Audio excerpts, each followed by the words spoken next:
श्री कृष्ण गोविंद हरे मुरारे, हे नाथ नारायण वासुदेव।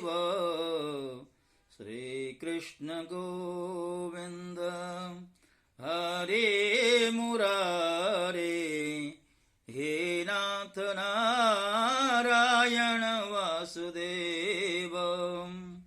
श्रीमद् भागवत महापुराण के तृतीय स्कंद का 9वां अध्याय। ज्ञातोऽसि मेद्यरुसुचिरान्ननु देह भाजाम्, न ज्ञायते भगवतो गतिरित्यवद्यम्। नान्यत्वदस्ति भगवन्नपि तन्न शुद्धम्, माया गुण व्यतिकराद् यद् उरुर्विभासि।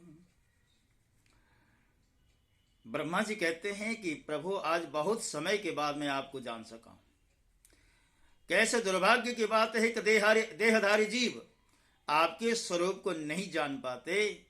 आपके अतिरिक्त और कोई वस्तु नहीं है। जो वस्तु प्रतीत होती है वो अभी स्वरूपतः सत्य नहीं है, क्योंकि माया के गुणों के क्षुभित होने के कारण केवल आप ही अनेकों रूपों में प्रतीत हो रहे हैं। आपकी चित्त शक्ति के प्रकाशित रहने के कारण अज्ञान आपसे सदा ही दूर रहता है। आपका यह रूप, जिसके नाभि कमल से मैं प्रकट हुआ हूं, सैकड़ों अवतारों का मूल कारण है। हे भगवान, आपका जो आनंद मात्र भेद रहित अखंड तेजोमय स्वरूप है, उसे मैं इससे भिन्न नहीं समझता। इसलिए मैंने विश्व की रचना करने वाले होने पर भी विश्वातीत आपकी इस अद्वितीय रूप की ही शरण ली है। मैं आपका उपासक हूं। आपने मेरे लिए ही मुझे ध्यान में अपना यह रूप दिखलाया है। जो पापात्मा विषयासक्त जीव हैं वे ही इसका अनादर करते हैं। हे स्वामिन, जो लोग वेद रूप वायु से लाई हुई आपके चरण रूप कमल कोश की गंध को अपने कर्णपुटों से ग्रहण करते हैं, उन अपने भक्त जनों के हृदय कमल से आप कभी दूर नहीं होते। जब तक पुरुष आपके अभयप्रद चरणारविंदों का आश्रय नहीं लेता, तभी तक उसे धन, घर और बंधु जनों के कारण प्राप्त होने वाले भय, शोक, लालसा, दीनता और अत्यंत लोभ आदि सताते हैं। जो लोग सब प्रकार के अमंगलों को नष्ट करने वाले आपके श्रवण कीर्तन आदि प्रसंगों से इंद्रियों को हटाकर लेश मात्र विषय सुख के लिए दीन और मन ही मन लालायित होकर निरंतर दुष्कर्मों में लगे रहते हैं, उन बेचारों की बुद्धि दैव ने मानो हर ली है। हे प्रभु, इस प्रजा को भूख, प्यास, वात, पित्त, कफ, सर्दी, गर्मी, हवा और वर्षा से परस्पर एक दूसरे से तथा कामाग्नि और दुस्सह क्रोध से बार बार कष्ट उठाते देखकर मेरा मन बड़ा खिन्न होता है। जब तक मनुष्य इंद्रिय और विषय रूपी माया के प्रभाव से आपसे अपने को भिन्न देखता है, तब तक उसके लिए इस संसार चक्र की निवृत्ति नहीं हो पाती। देव औरों की तो बात ही क्या, जो साक्षात मुनि हैं, वे भी यदि आपके कथा प्रसंग से विमुख रहते हैं तो उन्हें संसार में फंसना पड़ता है। नाथ, आपका मार्ग केवल गुण श्रवण से ही जाना जा सकता है। आप निश्चित ही मनुष्यों के भक्ति योग के द्वारा परिशुद्ध एवं हृदय कमल में निवास करते हैं। परिशुद्ध हुए जो हृदय कमल होते हैं, उनके हृदय में आप निवास करते हैं। पुण्य श्लोक प्रभु, आपके भक्तजन जिस भावना से आपका चिंतन करते हैं, उन साधु पुरुषों पर अनुग्रह करने के लिए आप वही रूप धारण कर लेते हैं। आप एक हैं तथा संपूर्ण प्राणियों के अंतःकरण में स्थित उनके परम हितकारी अंतरात्मा है। इसलिए यदि देवता लोग भी हृदय में तरह तरह की कामनाएं रखकर भांति भांति की विपुल सामग्रियों से आपका पूजन करते हैं, तो उससे आप उतने प्रसन्न नहीं होते जितने सब प्राणियों पर दया करने से होते हैं। जो कर्म आपको अर्पण कर दिया जाता है उसका कभी नाश नहीं होता, वह अक्षय होता है। आप सर्वदा अपने स्वरूप के प्रकाश से ही प्राणियों के भेद भ्रम रूप अंधकार का नाश करते रहते हैं तथा ज्ञान के अधिष्ठान साक्षात परम पुरुष है। मैं आपको नमस्कार करता हूं। जो लोग प्राण त्याग करते समय आपके अवतार गुण और कर्मों को सूचित करने वाले देवकी नंदन जनार्दन कंस निकंदन आदि नामों का विवश होकर भी उच्चारण करते हैं, अनेकों जन्मों के पापों से तत्काल छूटकर मायादि आवरणों से रहित ब्रह्म पद प्राप्त करते हैं। भगवान इस विश्व वृक्ष के रूप में आप ही विराजमान हैं। आप ही अपनी मूल प्रकृति को स्वीकार करके जगत की उत्पत्ति स्थिति और प्रलय के लिए मेरे अपने और महादेव जी के रूप में 3 प्रधान शाखाओं में विभक्त हुए हैं।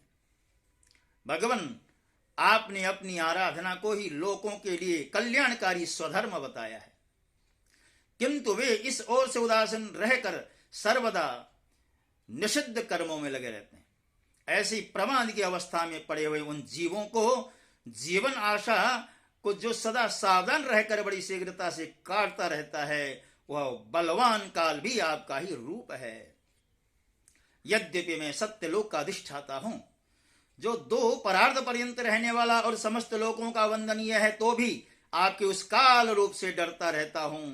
उससे बचने और आपको प्राप्त करने के लिए ही मैंने बहुत समय तक तप किया है। आप पूर्ण काम हैं, आपको किसी विषय सुख की इच्छा नहीं है, तो भी आपने अपनी बनाई हुई धर्म मर्यादा की रक्षा के लिए पशु पक्षी मनुष्य और देवता आदि जीव योनियों में अपनी ही इच्छा से शरीर धारण कर अनेकों लीलाएं की हैं। ऐसे आप पुरुषोत्तम भगवान को मेरा नमस्कार है।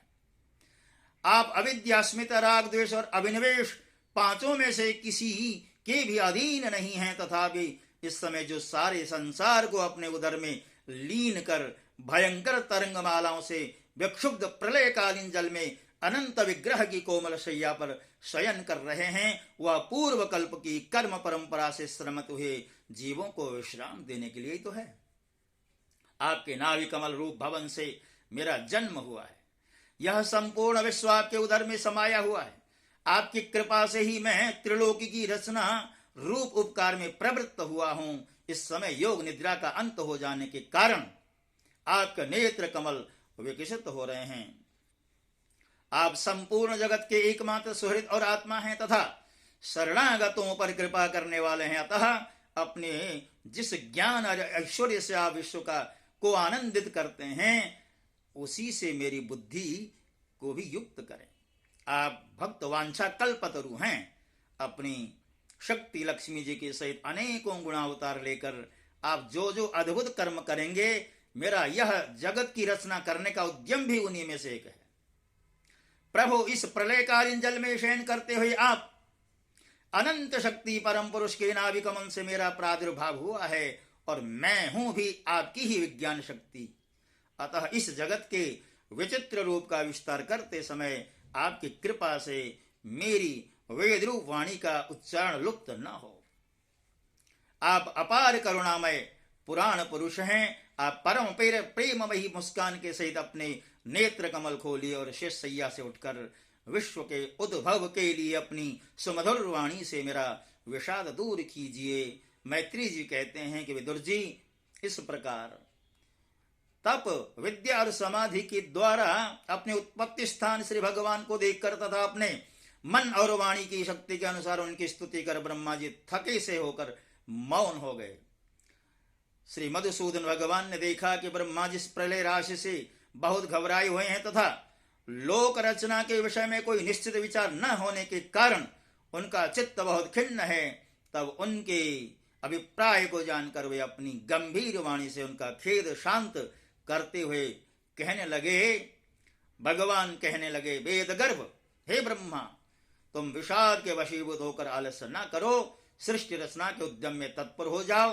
तुम मुझसे जो कुछ चाहते हो उसे तो मैं पहले ही कर चुका हूं। तुम एक बार फिर तप करो और भागवत ज्ञान का अनुष्ठान करो। उनके द्वारा तुम सब लोकों को स्पष्टतः अपने अंतःकरण में देखोगे। फिर अभियुक्त और समाहित तुम भक्तियुक्त और समाहित चित्त होकर संपूर्ण लोक और अपने में मुझको व्याप्त देखोगे। जिस समय जीव काष्ठ में व्याप्त अग्नि के समान समस्त भूतों में मुझे ही स्थित देखता है। उसी समय वह अपने अज्ञान रूप मल से मुक्त हो जाता है। जब वह अपने को भूत, इंद्रिय, गुण और अंतःकरण से रहित तथा स्वरूपतः मुझसे अभिन्न देखता है, तब मोक्ष पद प्राप्त कर लेता है। ब्रह्मा जी, नाना प्रकार के कर्म संस्कारों के अनुसार अनेक प्रकार की जीव सृष्टि को रचने की इच्छा होने पर भी तुम्हारा चित्त मोहित होता है। यह मेरी अतिशय कृपा का ही फल है। तुम सबसे पहले मंत्र दृष्टा हो। प्रजा उत्पन्न करते समय भी तुम्हारा मन मुझ में ही लगा रहता है। इससे पापमय रजोगुण तुमको बांध नहीं पाता। तुम मुझे भूत, इंद्रिय, गुण और अंतःकरण से रहित समझते हो। इससे ज्ञान जान पड़ता है, यद्यपि देहधारी जीवों को मेरा ज्ञान होना बहुत कठिन है। मेरा आश्रय कोई है या नहीं, इस संदेह से तुम कमलनाल के द्वारा जल में उसका मूल खोज रहे थे, सो मैंने तुम्हें अपना यह स्वरूप अंतःकरण में ही दिखलाया है। लोक रचना की इच्छा से तुमने सगुण प्रतीत होने पर भी जो निर्गुण रूप से मेरा वर्णन करते हुए स्तुति की है, उससे मैं बहुत प्रसन्न हूं। तुम्हारा कल्याण हो। मैं समस्त कामना और मनोरथों को पूर्ण करने में समर्थ हूं। जो पुरुष नित्य प्रति स्तोत्र द्वारा स्तुति करके मेरा भजन करता है, उस पर मैं शीघ्र प्रसन्न होता हूं। विधाता, मैं आत्माओं का भी आत्मा और स्त्री पुत्र आदि प्रियों का भी प्रिय हूं। देहादि भी मेरे लिए ही प्रिय हैं, अतः मुझसे ही प्रेम करना चाहिए। मैत्रेय जी कहते हैं, प्रकृति और पुरुष के स्वामी कमलनाभ भगवान सृष्टिकर्ता ब्रह्मा जी को इस प्रकार जगत की अभिव्यक्ति करवा कर अपने उस नारायण रूप से अदृश्य हो गए। भक्तों, भगवान ने ब्रह्मा जी की तपस्या और स्तुति से प्रसन्न होकर उनको कहा कि आप सृष्टि का विस्तार करें, किंतु उससे पहले एक बार तपस्या का अनुष्ठान अवश्य करें। तपस्या में बहुत बड़ी शक्ति है सज्जनों। ये जो कुछ भी दिखाई दे रहा है वो ब्रह्मा जी ने सृष्टि रचने से पूर्व तपस्या की है, और तब से ही हम प्रभु को पा सकते हैं। इसी के साथ साथ इस अध्याय को यहाँ पर विश्राम देते हैं। बाकी के जो प्रसंग अगले अध्याय में आपको सुनने को प्राप्त होंगे। जय श्री कृष्ण।